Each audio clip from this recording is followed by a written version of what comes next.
In the small coastal town of Havenport, Oregon, where the Pacific Ocean whispered secrets to the rocky cliffs, a scruffy dog roamed the outskirts. His fur, once a rich chestnut brown, was matted and streaked with gray from years of surviving. On the streets, his eyes, a deep amber, carried a weight that spoke of a life filled with hardship. The locals called him the ghost dog because he appeared and vanished like a specter, scavenging for scraps behind diners and curling up in alleys when the rain fell in sheets. But what set this dog apart wasn't his elusive nature, it was his voice. The dog didn't bark like others. Instead, he produced a low melodic hum, a sound that was part whine, part song, as if he were trying to tell a story no one could quite understand. It was a sound that stopped people in their tracks, made them turn and stare, wondering if they'd imagined it. Some said it sounded like a lullaby. Others swore it was the echo of a human voice trapped in a canine throat. Whatever it was unforgettable. Mary Ann Carter, a widow in her late 50s, first heard the sound on a foggy autumn evening. She was walking home from her shift at the Havenport library, her scarf pulled tight against the damp chill. The streets were quiet, save for the distant crash of waves and the occasional car rumbling past. As she passed the old cannery, now a crumbling relic of the town's fishing heyday, she heard it, a soft, haunting hum that seemed to rise from the shadows. Mary Ann stopped, her breath catching. She wasn't one for fanciful notions.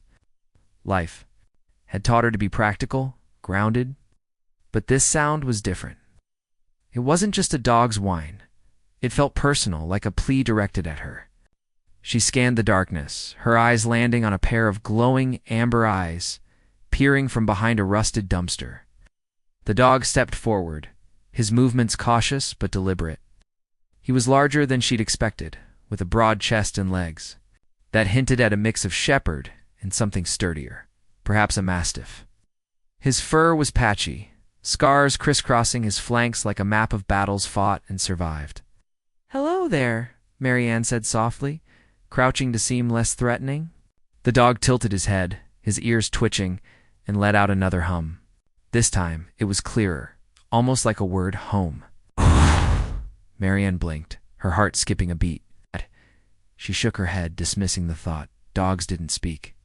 But the sound lingered in her mind, tugging at a loneliness she'd buried deep since her husband. Tom passed away 3 years ago. She reached into her bag, pulling out half a turkey sandwich she hadn't eaten at lunch. "Hungry?" she asked, tossing it gently toward him. The dog sniffed the air, then padded forward, his eyes never leaving hers. He ate quickly but didn't bolt afterward, as strays often did. Instead, he sat back on his haunches, watching her with an intensity that felt almost human. Mary Ann stood, brushing her hands on her coat. "You take care, okay?" she said, turning to leave. But as she walked away, she heard the hum again, fainter this time, like a farewell. Ow. She glanced back, but the dog was gone, swallowed by the fog. Over the next week, Mary Ann couldn't shake the memory of the dog. His eyes, his hum, the way he'd looked at her, it all felt like a message she was meant to decode. She started leaving food near the cannery, bits of chicken, a slice of bread, whatever she could spare. Each morning the food was gone, but the dog remained elusive. She began to think of him as Whisper, a name inspired by his strange song-like voice. Havenport was a town of routines, and Mary Ann's life had settled into one since Tom's death. She worked at the library, tended her small garden, and avoided the pitying glances of neighbors who still saw her as the widow Carter. Her daughter Emily lived in Seattle, busy with her career and rarely visiting. Mary Ann didn't blame her. Life moved on, and she'd learned to fill the silence with books and the steady rhythm of her days. But Whisper had disrupted that rhythm, stirring something she hadn't felt in years: curiosity. One evening, as she left a bowl of kibble by the cannery, Whisper appeared.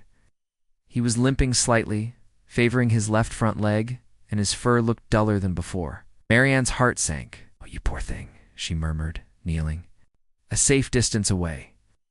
Whisper approached the food, but paused, looking up at her. He hummed again, the sound low and mournful, and this time Mary Ann could have sworn it formed the word help. She hesitated. Taking in a stray was a big responsibility, especially one as large and battle-worn as Whisper. But those eyes, so full of trust and pain, made the decision for her. "All right," she said, her voice firm. "Let's get you some help." Marianne called the Havenport Animal Rescue, a small operation run out of a converted barn on the edge of town. The director, Clara Nguyen, was kind but blunt. "We are at capacity, Marianne," she said over the phone. "And a street dog. Like that? He's probably feral? It's tough to find homes for them, especially if he's got health issues." "He's not feral," Marianne insisted. "He's different, gentle. I can't explain it, but he needs us." Clara sighed. "Bring him by tomorrow. We'll take a look, but I can't promise anything." Marianne returned to the cannery with a leash and a blanket, unsure if Whisper would even let her approach. To her surprise, he was waiting, sitting patiently as if he'd known she'd come back. He didn't resist when she slipped the leash around his neck, though he flinched slightly when she touched his injured leg. "Easy boy," she soothed, wrapping him in the blanket for warmth. His hum was soft, almost grateful, as she led him to her car. At the rescue, Clara and her team were skeptical. Strays were common in Havenport, and most were too wild to be adopted. But when Whisper stepped into the exam room, his presence commanded attention. He didn't growl or cower, even as the vet, Dr. Patel, probed his wounds. Instead, he hummed a deep, resonant sound that filled the room like music. "What in the world?" Dr. Patel said, pausing with his stethoscope. "I've never heard a dog make a sound like that. It's like he's talking," Marianne said, her voice tinged with wonder. The exam revealed a litany of ailments. Whisper had a severe ear infection, likely untreated for months, causing him constant pain. His teeth were in poor condition, some cracked from chewing on bones or fighting off rivals. The limp was due to an old fracture in his leg that had healed improperly, and he tested positive for heartworm, a treatable but serious condition. His scars told a story of survival: bites, scratches, and one deep gash across his shoulder that had only recently closed. "He's been through hell, Doctor," Patel said, shaking his head. "But he's a fighter, and that sound he makes, it's extraordinary." Clara agreed to take Whisper in, though she warned Marianne about the costs. "Treatment won't be cheap," she said. "And finding a home for an older dog with health issues, it's a long shot." Marianne nodded, but her resolve was unshaken. He deserves a chance. Over the next few weeks, Whisper became the talk of the rescue. His hum enchanted everyone: volunteers, visitors, even the other animals, who seemed to calm in his presence. Unlike most strays, Whisper craved human contact. He'd press his head against people's hands, seeking affection, and his amber eyes seemed to hold a wisdom that defied explanation. The staff began recording his hums, noticing patterns that sounded eerily like words.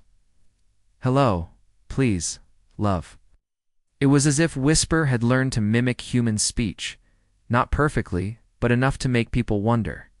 "He's not just a dog," Clara said one day, watching Whisper hum to a group of schoolchildren visiting the shelter. "He's a miracle." But miracles needed funding. The rescue's budget was stretched thin. Whisper's treatments and antibiotics for his infections, dental surgery, heartworm medication were draining resources. Clara and Marianne brainstormed ways to save him. They contacted larger shelters in Portland and Eugene, but the story was the same: too many animals, not enough space.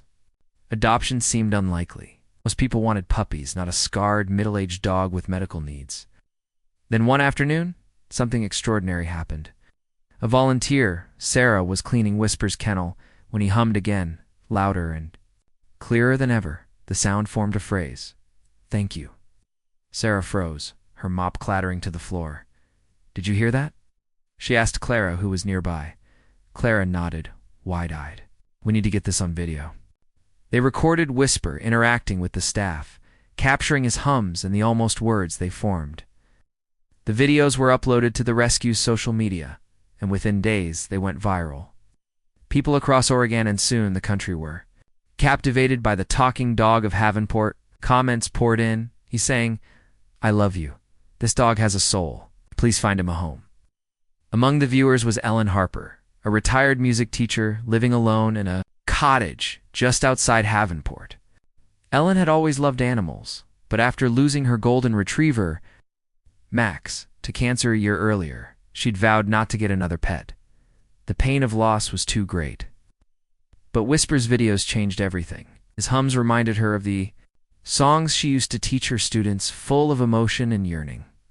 She felt a connection she couldn't explain, as if Whisper were singing directly to her. Ellen called the rescue, her hands trembling as she dialed. "I'd like to meet the dog from the videos," she said. "The one you call Whisper?" Clara arranged a visit, warning Ellen about Whisper's needs. Regular vet visits, quiet home with no other pets due to his heartworm treatment, and patience to help him adjust to indoor life. Ellen listened carefully, undeterred. "Got a big heart and an empty house," she said. "I think we might need each other."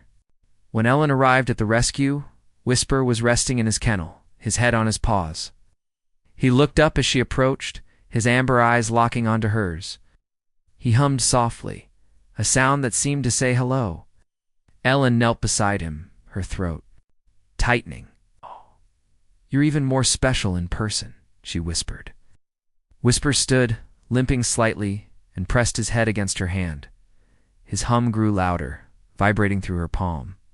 Ellen laughed, tears welling in her eyes. "You're trying to tell me something, aren't you?"